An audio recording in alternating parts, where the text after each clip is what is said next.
Another Pokémon Presents has been and gone, and this one has ruffled a few feathers. I'll be honest, it kind of ruffled a few for me as well. This sort of mid-year Pokémon Presents isn't usually too crazy. It's a chance to elaborate on some of the bigger stuff that was announced in the Pokémon Day Presents back in February in a lot of areas. A lot of people have come away from this one though sorely disappointed, and now the dust has settled on it, I've been trying to organise my thoughts about it. I think first of all, a reason why people were disappointed by it was because it was hyped up a lot. It was very uncharacteristically announced 2 months in advance. That's never happened before to my knowledge. Then we had the whole 1 hour Pikachu DJ set, that was a thing. Some good remixes in there though. It felt like they were ramping up to something really substantial. But then it turned out to be more of a regular Pokémon Presents. One that we usually expect. And some people even thought it was kind of empty. Some of the harsher comments I saw were saying things like, that could have been an email. I think that's a tad harsh. There was some decent stuff in here if you just came at it as if it was a more casual mid-year Presents. I was really happy to see more on Pokémon Champions. That's actually the main thing I wanted from this Presents. I am really excited for this game. If this doesn't end up being the new and exclusive platform for VGC, it'll be the single biggest fumble in Pokémon history. It makes no sense for it not to be. It's a centralized hub for Pokémon battling. You're not having to constantly buy the next mainline game just for VGC purposes. Because there are people who do that. A lot of VGC players don't care about playing through the mainline games. They just want to battle. So a lot of them just do the first hour or so of the game, however long it takes to get the trade function active, and then source the Pokemon team they want to play with from elsewhere, from other community members. That is the extreme end of it, but it shows that there is a desire there for VGC to be its own thing, external to the mainline games. But pulling VGC away to its own platform is something I think has been needed for a while, a few years now, because VGC is growing like crazy. Every year, it seems, is breaking player turnout records for tournaments. So giving it its own game instead of baking it into the latest mainline game that you have to keep buying could absolutely catapult it to new heights. I keep using Unite as an example to people because that's also a game that spans across Switch and mobile that is used in competitive tournaments. This could be the Pokémon Unite equivalent for VGC. It's a messy thought, I hope that makes sense in some way.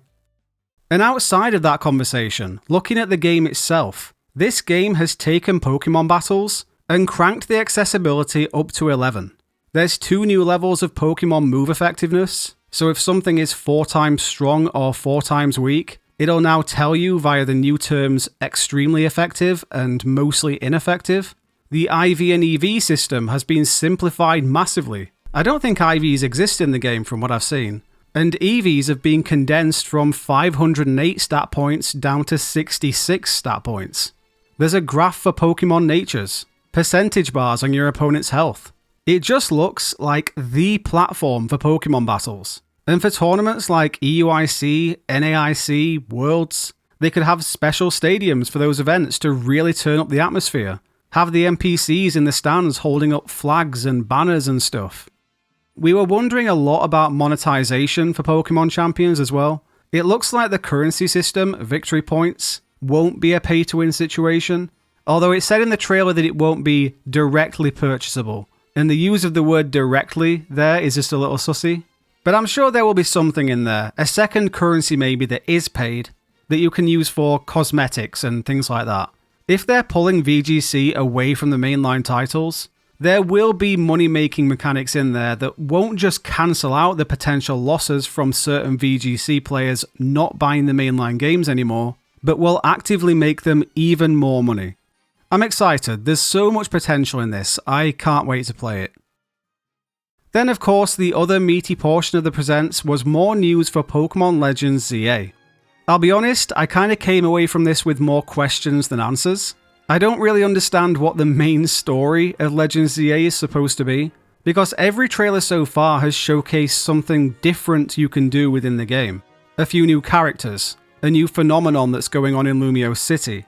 So yeah, I'm just kinda confused. I obviously don't want them to spoil the story or anything, but like, we have Quasartico Inc., Team MZ, the Rust Syndicate, Mabel is a professor now, but also still has Team Flare swag around the office.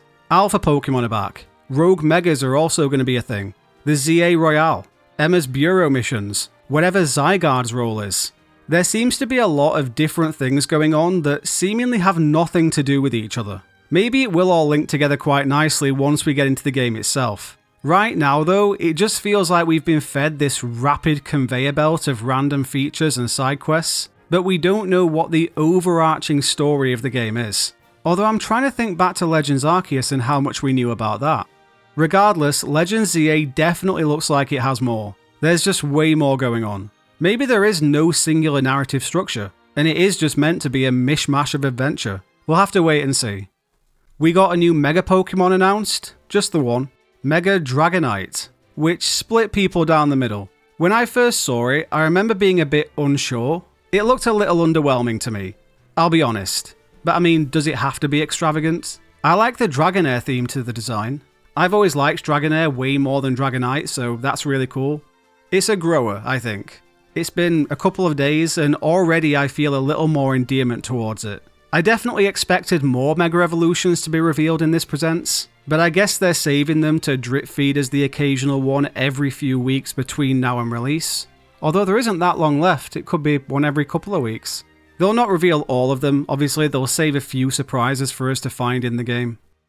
On balance, it was a perfectly okay Presents. It just got hyped up way too much. We had way too long to speculate about it before it came around, and that's when we as fans tend to start daydreaming a little too heavily. But it was alright. If you're a Concierge fan, it was good for you. The Shiny Ruinous Quartet are coming to raids in Scarlet and Violet. Get doing those guys, cause we have to defeat each one 1,000,000 times. There's a new kids puzzle game, which costs like $10 with about $30 of additional DLC already on the App Store as well. That's a bit steep to me, but it's there if that's your thing. I've come away from this Presents feeling like, okay, we're in the waiting room now for Legends ZA. We'll probably get drip fed some little bits and pieces here and there, but all in all, we've got a quiet couple of months ahead now to chill out and gear up for it, which I don't mind. There's a few videos I want to get done before Legends ZA hits the shelves, so I'll keep myself occupied with those. I might also use that time to get into Pokemon Unite. I've always wanted to properly learn the game. But do let me know what you guys are feeling after that Pokemon Presents. I'd love to get a read of the room. Was it a good one for you? Do you think it was disappointing? Did it include what you wanted to see, or were there things that you're sad didn't make an appearance in there? We'll get ports someday, guys.